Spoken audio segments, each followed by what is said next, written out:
Beberapa foto dan video yang kami kumpulkan menampilkan wajah yang bisa diidentifikasi polisi. Di antaranya ini, dan ini. Gerombolan para pelaku pembakar halte ini sekilas terekam dalam live streaming Tempo, termasuk si pelaku utama ini. Dengan machine learning berbasis TensorFlow, kita bisa sedikit memperjelas wajah si pelaku utama dan teman-temannya. Hasilnya seperti ini.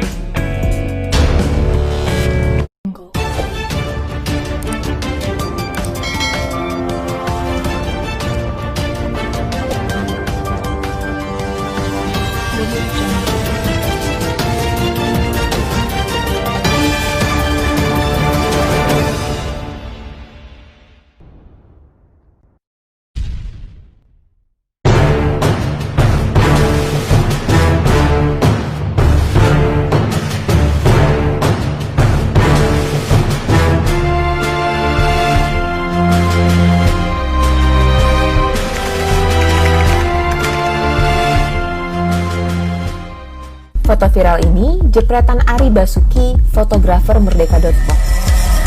Dari foto inilah penelusuran dimulai. Orang inilah yang pertama menyulut api di halte Sarinah. Video TikTok ini diambil pukul 16.39. Kamu bisa lihat orang ini mengepal dan terlihat di CCTV.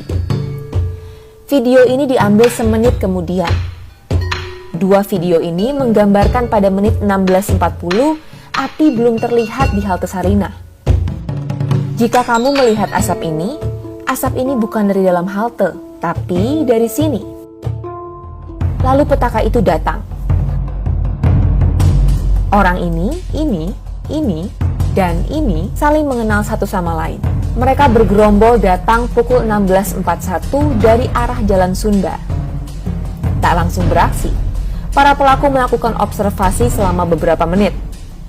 Mulai dari memotret, mondar-mandir, hingga mengetik di handphone, entah berkomunikasi dengan siapa.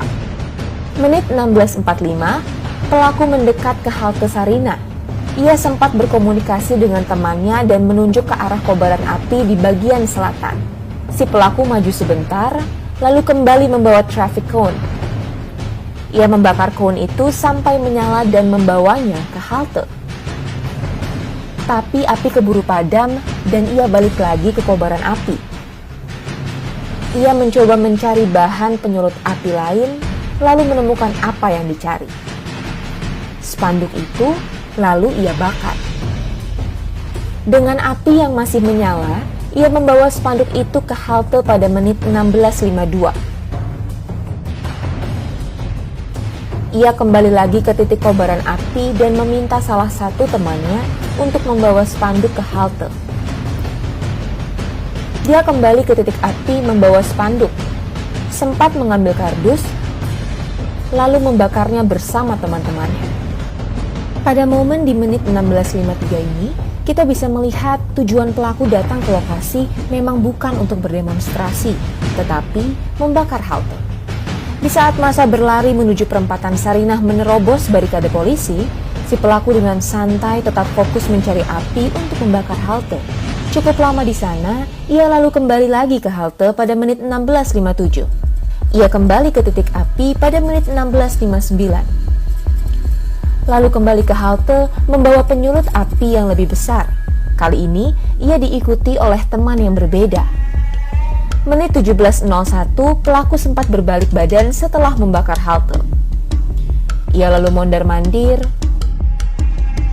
berhenti sejenak memegang handphone, lalu kembali ke halte. 17.04, ia keluar dari halte, memantau ke arah barikade polisi, dan kembali mengambil api.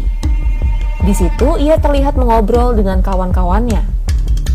Ia kembali ke halte pada 17.05. 3 menit kemudian, pelaku terekam sedang membakar halte bagian selatan.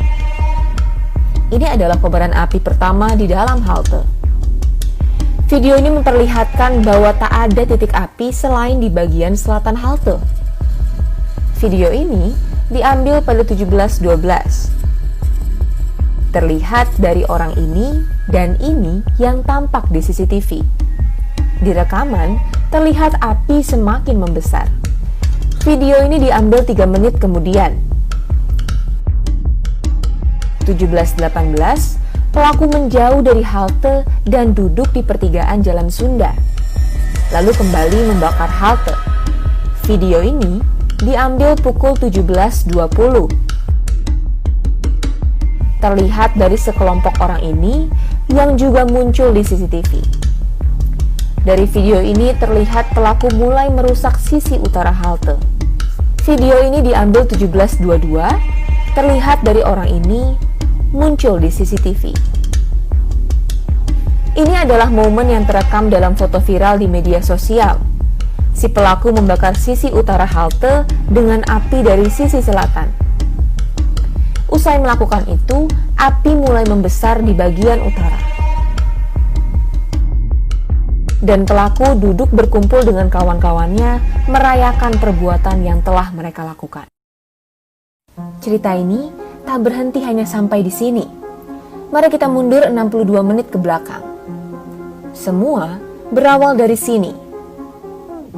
Menit 16.25, terlihat 4 orang bergerombol datang dari arah Jalan Sunda. Saat tiba di pertigaan, 1 orang langsung memotret sekitar lokasi kejadian. Mereka diam di pertigaan cukup lama. Lalu kemudian gerombolan lain pun datang. Dari CCTV terlihat jelas bahwa mereka saling sapa dan kenal satu sama lain. Mereka mulai menyebar dan 3 lainnya menuju dekat kobaran api. 4 orang ini bergeser mendekati halte. Menit 16.59, mereka sempat bertegur sapa dengan pelaku pembakaran. 1 orang lainnya lalu bergeser kembali ke pertigaan. Dan mereka kembali berkumpul di tengah jalan. Sempat maju, saat polisi memukul mundur massa, mereka berlari ke arah Jalan Sunda. 10 menit kemudian, mereka kembali datang. Salah satu dari keempat orang ini tiba-tiba membawa kardus menuju halte. Ia terlihat di foto ini. Setelah itu, 4 orang ini tak beranjak kemana-mana. Mereka memantau aksi teman-teman mereka dari pertigaan. Beberapa foto dan video yang kami kumpulkan menampilkan wajah yang bisa diidentifikasi polisi. Di antaranya, ini, dan ini. Gerombolan para pelaku pembakar halte ini sekilas terekam dalam live streaming Tempo. Termasuk si pelaku utama, ini. Dengan machine learning berbasis TensorFlow, kita bisa sedikit memperjelas wajah si pelaku utama dan teman-temannya. Hasilnya seperti ini.